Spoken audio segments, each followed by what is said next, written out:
barátaim, ne féljetek! Az, hogy itt vagyunk, együtt vagyunk, az nagyszerű!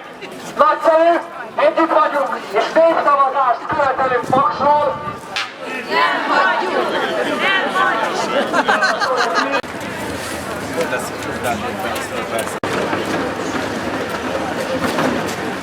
Népszavazás!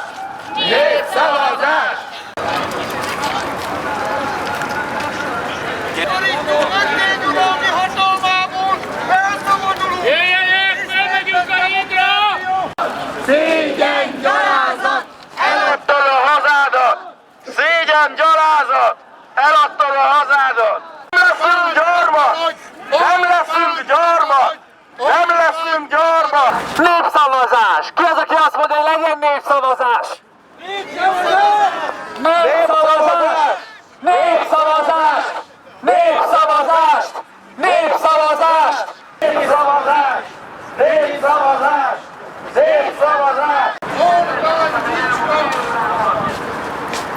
Megüzenjük Orbán Viktornak és Áder Jánosnak, bármit is döntenek a nép felett, le fogjuk váltani őket, és visszavonjuk a Paks... Népszavazás! Népszavazás!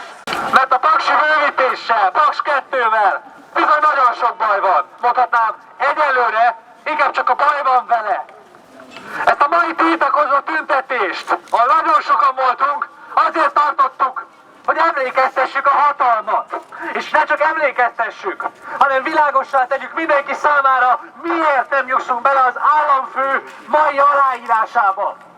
Hogy miért töröljük el ezt a paktumot április 6-án. Először is azért, kedves barátaim, mert életbevágó ügyről van szó.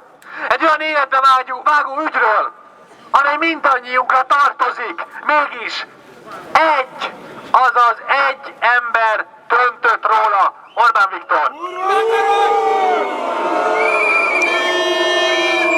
De ha legalább vette volna a bátorságot, és kiállt volna elég, de nem így történt. Orbán Viktor ugyanis a hátunk mögött, suttyomban és gyanús siességgel döntött a paksi bővítésről.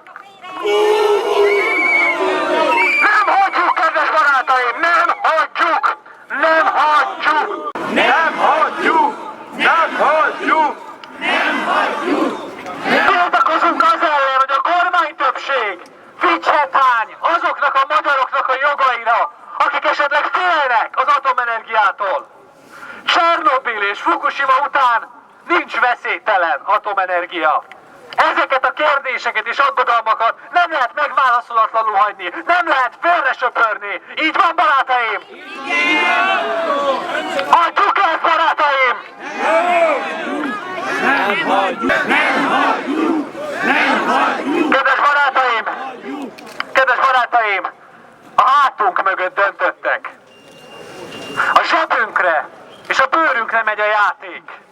Mégis ők, akik mindenről nemzeti konzultálnak, most nem merik megkérdezni a népet. A népet, amelyet a saját államelnöke ma elárult.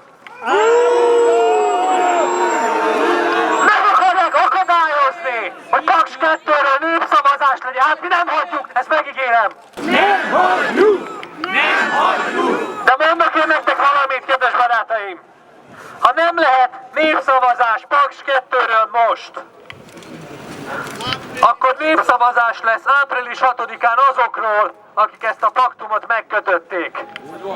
Április 6-án, ígérem, népszavazást tartunk, és ez hagyján a lényeg, elzavarjuk azokat, akik ezt a mocskos paktumot megkötötték.